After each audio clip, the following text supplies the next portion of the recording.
Hey, I'd like to welcome you to another episode of Mission Matters. My name is Adam Torres, and if you'd like to apply to be a guest on the show, just head on over to the website, missionmatters.com, and click on Be Our Guest to apply.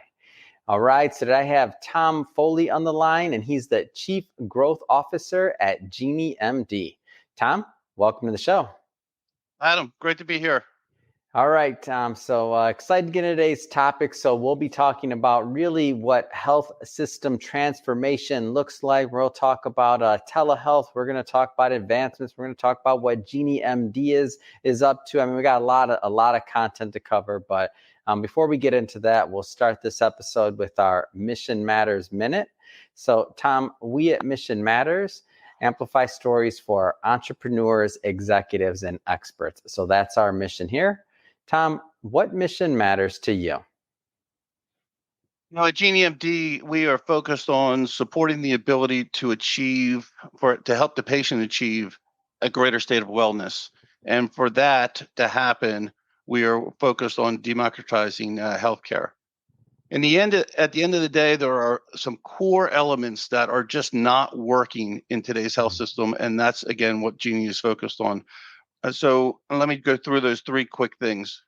One, regardless of geography, we all have the same problem. We have a growing population, an aging population, a sicker population, contracting more and more chronic conditions as they get older. And then coupled with that, we have less doctors and nurses projected over the next many years. So you got an older age or sicker population, less doctors and nurses to take care of them. That's problem number one. Problem number two, if I am sick, the average Medicare patient with 5 chronic conditions sees 9 different doctors in a given year. Yeah. They only spend 15 hours in front of their doctor. The question that we're trying to answer is what happens to the other 8,745 hours? That's where health changes, is in the home. And then the last challenge is that we have the payer model really is breaking. Yeah. One, it's too expensive, and two, even if you had it, it's very expensive relative to copays and things of that nature. And there's a lot that don't have it. So you have a disproportionate number of individuals that just don't have access to care. And with technology being inserted into healthcare, it's not just about access. It's about, do you have the technology to support that access? And if you had the technology to support that access, the ability to just eat properly, one would think in America today, that would be a de facto standard, eat properly, but they can't afford the food that they need if they're diabetic. So it's just a unraveling situation. And to, again, address those matters, it requires what we refer to as democratizing healthcare in order to focus on the patient. Wow. And democratizing healthcare. I mean, what a mission. I mean, lots of people saving lives. So it's a great thing. And I'm always excited to bring on people in healthcare and the healthcare industry really that are mission based and that are really aimed at improving patient outcomes and care. So thank you for sharing that mission. And we'll definitely, I want to unpack some of the things that you said and definitely go further. But how'd you get started? I mean, tell us a little bit more about Tom. Like, how'd you get started on this path to GenieMD and really wanting to be involved with democratizing healthcare? Getting involved in healthcare in and of itself started many moons ago when my father, who had every complication to diabetes imaginable, long before even any recent transformation of healthcare efforts. But I got an opportunity. I started my own consulting company. I was focused in on healthcare, and I got an opportunity. I was working with a company that actually was doing CME work, certified medical education, and he had 40,000 high prescribing physicians. He had a whole service, and I was helping them with enhancing that quality of that service. And I read this article one day. This goes back to like early 2000s. I read this article about how much paper was in healthcare, right? And I said to him, "Hey, you got 40,000 high prescribing physicians, and you got a lot of paper. That's a problem to fix, right?" So I end up doing a due diligence, helping him acquire an EHR company, and then running that EHR company for about a year. And then I've stayed in healthcare ever since. Wow. And so let's go into the overall topic of healthcare or health system transformation. Maybe first define what that means for our audience, because we hear about the word transformation often, but as it relates to healthcare, like give us what your take on that means.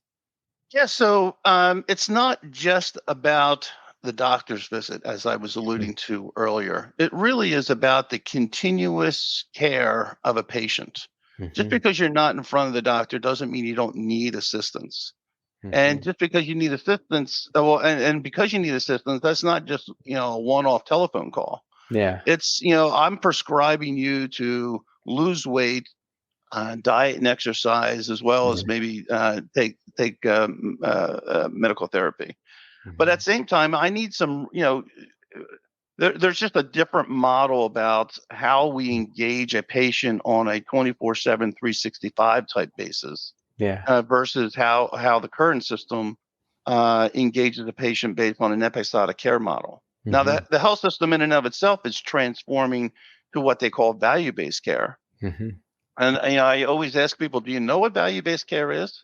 And value-based care is very simplistically is today episodic care is if you go to the doctors, they get paid, you go home. Yeah. Right. Value-based care is about having both, at least the provider team, having some skin in the game in helping his population of, let's just say, diabetics or folks with diabetes achieve a better outcomes. And if he doesn't, and if they don't achieve that, they don't get the reimbursement. So everything happens in healthcare because of reimbursement. So the point there being is, does the patient know that the doctor's at risk? Yeah. The patient just thinks of it as an episodic care. I went home and I'm going to eat that jelly donut, hypothetically, right? But the doctor is the one on the hook to help you get better. So that if the two are disconnected, which I believe they still are, it's just so how do you fix that problem? So the patient really needs to be empowered and engaged if they're truly going to go along this journey of awareness to wellness to get to that better state of. And correct me if I'm wrong here. So value-based care, that's really focused on like the outcome, the patient outcome. And that's where the monetary incentive, if you will, of reimbursements or whatever we want to say, that comes in line. Where episodic care, that's really like you're just, you went, you left, and that's like another episode, if you will, of the show. Exactly. So value-based care, increased quality, reduced costs, better outcomes. Absolutely. Awesome. So now as we get into this concept of democratizing healthcare, maybe paint the picture first on why it's not, everyone doesn't have really access. I don't want to assume people understand that. Yeah. So, let's use telehealth as an example. Yeah. Not everybody has, believe it or not everybody has a smartphone. Not everybody has a PC. So if you're going to get engaged in virtual care, how do I do that? And take technology away. Yeah. Just the copay to go see a doctor is unaffordable sometimes and many times. And the CMS actually recognized this in their new 10-year strategy that they just released last month, actually, in that they have to make payments more affordable if in fact people are going to be engaged in achieving those greater states of wellness. So so now I can't even afford my copay, but then you're going to ask me to engage in virtual care. I don't have a smartphone, and if I did, I only have it limited plans, if you will. I can't so streaming video and things of that nature is again another element. And then again, if I go through all of that, and I say, hey, I'm a doctor. Hypothetically, I'm a doctor, and I say, hey, you have diabetes, and here's the therapy that you need to be on. But this is your care plan, right? Diet, exercise, things of that nature. But if I can't afford to buy the food, but I need to eat, so again, you go through the entire process, and then you're still not successful. Because you just can't engage the 100% in all of what your provider is asking you to do. So Tom, let's switch it up a bit. I want to go further into GenieMD. So first off, tell us a little bit more about the company. So GenieMD is about 10 years old. Yeah. And we are a global company providing virtual care services. And one way to ask, well, what's virtual care services versus telehealth?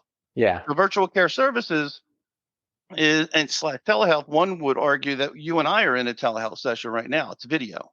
Yep. Or maybe we just had a phone call. So in some contexts and some definitions from CMS, Medicare, Medicaid, they might call that a telehealth visit. However, it's about the continuous care model, right? As I said earlier, nothing happens in healthcare unless there's reimbursements associated to it. Yeah. So telehealth. So I have my brick and mortar visit. I have a follow-up. I could do that virtually, just as, again, in a very similar session of video. And then you have remote patient monitoring, which is another service where if you do have a chronic condition, and 6 out of 10 adults in the U.S. do have at least one or more chronic conditions, your doctor can prescribe you. Let's just say you have hypertension. Your doctor could prescribe you a remote patient monitoring. They issue you at no cost a blood pressure cuff. And then you have to take your blood pressure 16 unique days out of a given month, and that data flows through to your provider. And if you're within range, there's nothing really to do. Well, there's nothing really to do in context of change. But if you're out of range, and everybody has a different range of blood pressure based on who you are, the ultimately remote patient monitoring allows your physician to monitor you 24/7 if you wish. Now we've extended care into the home, and that's important. Now, remote patient monitoring is one aspect of it, and then you have chronic care management, where we can engage you on a day-to-day basis on, that it's almost like a health coach. You're rah-rah to some degree, right? Or your care. Yeah, that's what I'm thinking about. It's almost like a trainer app or something, right? Yeah, exactly. So, you have this continuation. Again, it's not about urgent care. It's not about primary care. It's not about the visit to the ER, and they're all important, by the way. Of course. It's really about that continuous care model if the patient is truly, again, going to be on this journey from awareness to wellness. So that's what we do. We provide each one of those sectors a full feature set integrated, called the platform, continuum it's called, where other competitors are probably, some do telehealth, some do chronic care management, some do remote patient monitoring.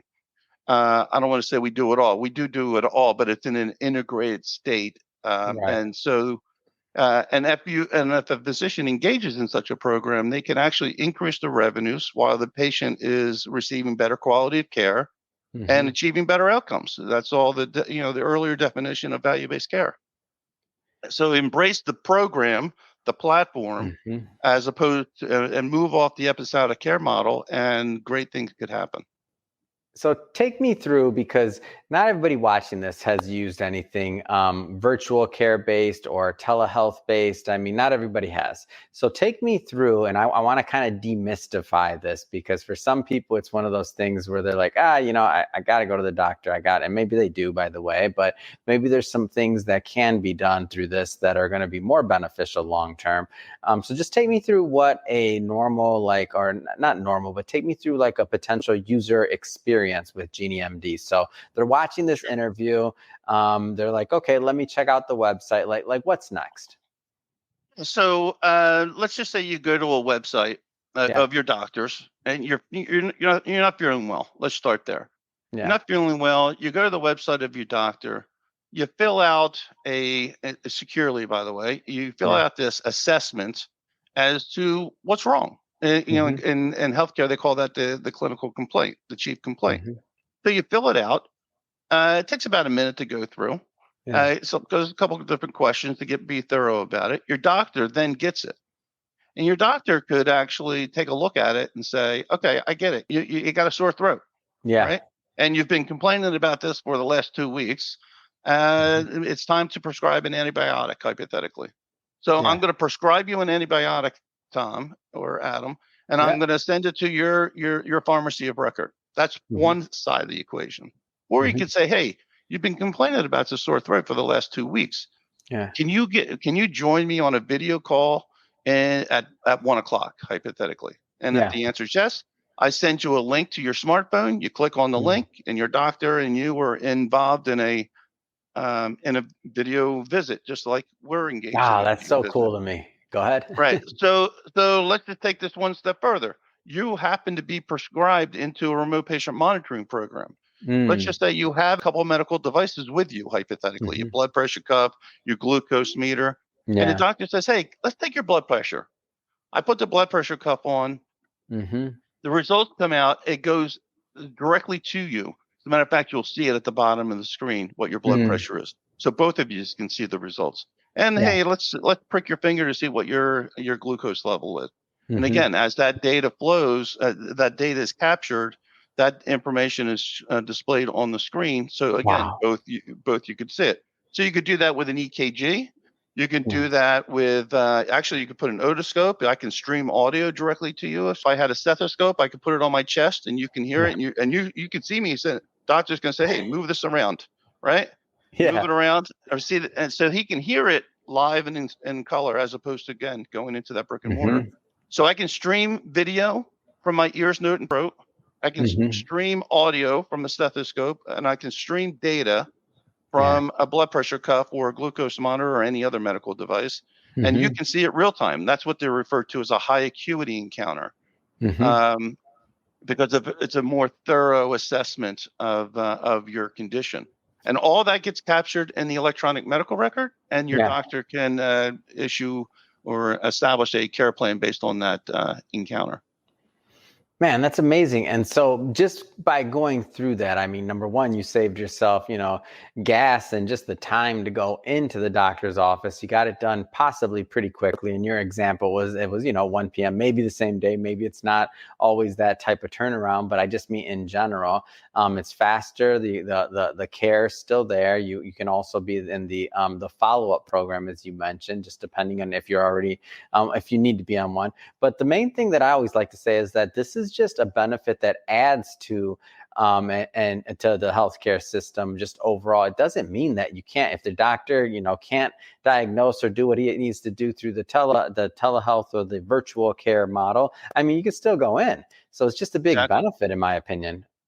It's absolutely correct. It is an enhancement to the quality of service again. So if it's urgent, you're not feeling well, you call up and they say, "Oh, well, because the average wait time for an appointment is 21 days. So you don't want to wait 21 days. You're sick today, not 3 weeks from now, right? So it's definitely the integration of the brick and mortar and a virtual care setting allows you to provide that continuity of care, that continuous care model, to maximize the benefit to your patients. And then the other side of this, and I don't know if this is the best metaphor, but this is the one that I always come up with, is when I think about like virtual care, is that if I think it expands the market. Like people that wouldn't have necessarily gone to the doctor before, or not gone until they had to go, or until they were like really far down the line, and now maybe it's more of an acute condition, or it's just something more serious that could have been maybe caught earlier on, whether it be that like it's expanding the market, and just by providing that care earlier on, it's going to be less pain for the patient potentially. It's going to be less burden also on the healthcare system, right? You're catching some things before they turn really bad. I feel like there's all kinds of different like offshoots there. Is that right? Absolutely. The sooner you can level set or establish that greater state of wellness, you're going to reduce emergency room visits. If you just got discharged from the hospital, you may actually reduce the readmittance, which is a penalty to a hospital. And you might be able, because you're being coached, if you will, you're embedded into that remote patient monitoring chronic care management program. The fact that you're coached, you can achieve a better state of wellness, as opposed to, I'll wait a month, 2 months, 3 months for my next checkup. I'll just relax the day before and get my blood pressure down so my doctor doesn't yell at me, which is the true scenario, by the way. It is definitely allows that provider to provide a greater quality of care to his patient base, without a doubt. What are some of the things that you feel make GenieMD unique, maybe from the rest of the marketplace in telehealth and other things? Like obviously, I'll just throw this out there. You're a little bit more mature, right? Going on 10 years or over 10 years, versus a lot of other platforms. And nothing against them, but I just mean like there's something to it. So tell us what makes GenieMD unique. Yeah, it's interesting. You see that sometimes I get on the phone with a prospect and they ask me if we started during COVID. Yeah, exactly. So I always say we're not a COVID startup. We've been at this for 10 years. So we've seen it long before it became fashionable, and have engaged health systems and self-insured employers in school for the longest time. So, but our differentiation is that full umbrella of services necessary for that provider to provide that continuous care. As I said earlier, some of our competitors focus on urgent care. Some of them focus on primary care. So I haven't heard one talk about continuous care, and that's ultimately what the differentiation is. Because we talk about care in the home, but in reality, it's care anywhere. Yeah, I can be in the mall, I could be in my car, I could be in my home, I could be at work, and because hey, I got a meeting at 2:00, but I'm not feeling well. Let me do an urgent call to my doctor, right? Even if you're on the 15th floor and you don't feel like going to the nurse's office down on the first floor, right? Let me just call and do a telehealth visit. It creates so many conveniences, and at the same time, it impacts the quality of life multiple times over. Who do you work? Who's the direct client? So are you working specifically with healthcare systems? Give us a little bit more on just the kind of the model of it all. Yeah, so GenieMD works directly with healthcare systems, large and small, self-insured employers, educational institutions, and payers. Those are our target markets, and we engage them very robustly and get a lot of positive feedback about what it is that we're doing and how it is it's going to help their mission. And in regards to providing better healthcare, whether it be a health system or an employer or educational institution, providing better healthcare is always top of mind for everybody.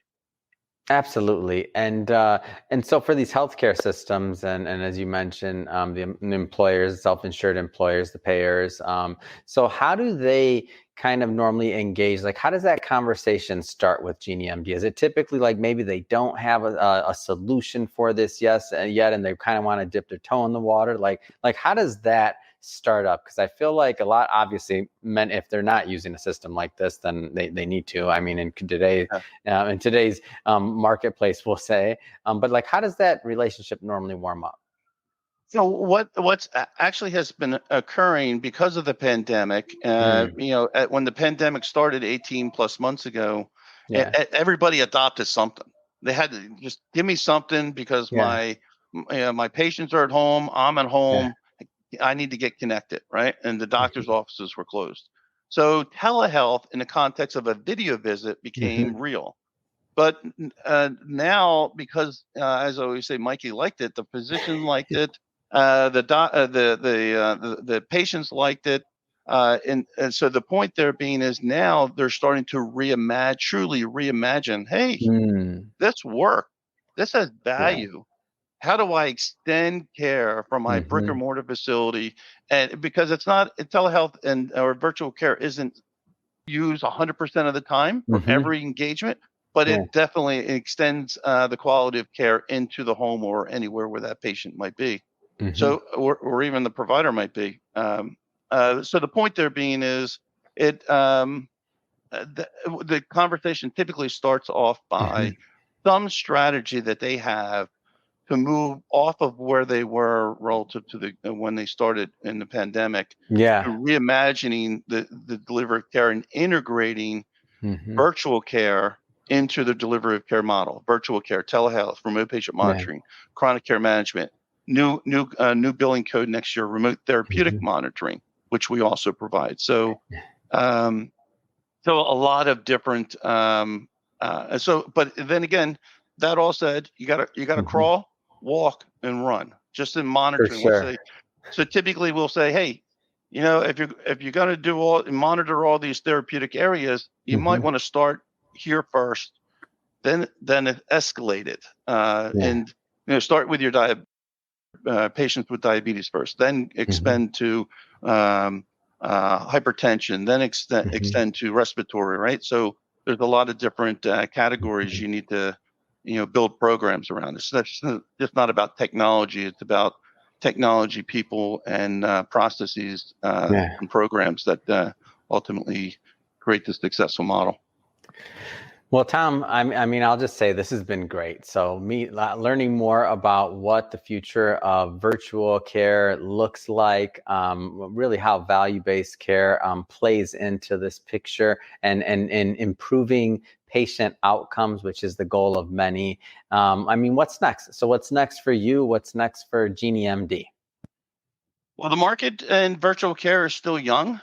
So we recently launched several new features of our platform, and it is gaining a lot of attention from our current customer base, as well as attracting new, which is great. But what's next is really a lot of hard work, smart work, relative to continuing to roll out and ultimately reach those patients. At the end of the day, no program matters unless you're reaching those patients, and that's really key, is frictionless healthcare, because that's ultimately what's going to allow patients to easily adopt this and move them forward, as well as the health system that's supporting them. Well said. It doesn't matter if you can't reach the patient. I love it. Boiled down, doesn't matter if you can't get to the patient. So I love it, Tom. So that being said, I mean, this has been great. If somebody's watching this and they want to learn more about GenieMD, I mean, what's the best way for them to do that? There's a couple different ways. You can go to GenieMD.com, GenieMD.com, certainly. And there's a couple different ebooks that you could download. And or send me an email, tom@geniemd.com, and I'd be more than happy to engage and see how we can help you. And then certainly we're on social media, LinkedIn, Twitter, things of that nature. Fantastic. Well, Tom, really appreciate you coming on the show and really sharing your passion and your mission behind why you do what you do.